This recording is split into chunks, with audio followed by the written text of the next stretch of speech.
നദിയുടെ സമ്മാനം.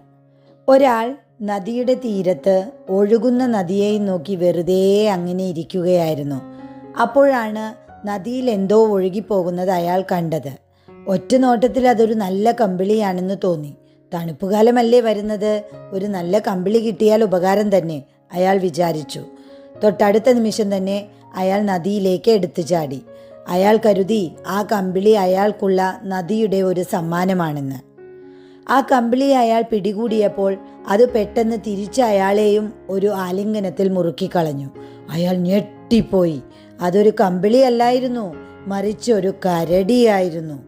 അങ്ങനെ ഒരു മൃദുവായ കമ്പിളി കിട്ടുന്നതിന് പകരം അയാൾ ആ ഭീകരനായ ഒരു ജന്തുവിൻ്റെ പിടിയിലകപ്പെട്ടു. എന്നെ വിട്, എന്നെ വിട്!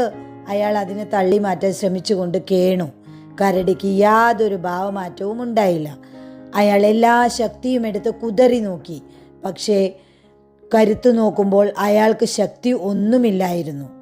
അയാൾ അങ്ങനെ ഒഴുകിപ്പോകുന്നത് കണ്ട് നദിക്കരയിലൂടെ നടന്നു പോവുകയായിരുന്ന വഴിപ്പോക്കർ വിളിച്ചു പറഞ്ഞു, ആ കമ്പിളി വിട്ടുകളയും മനുഷ്യ, ഒഴുക്കിൽപ്പെട്ട് നിങ്ങൾ മുങ്ങിപ്പോകും.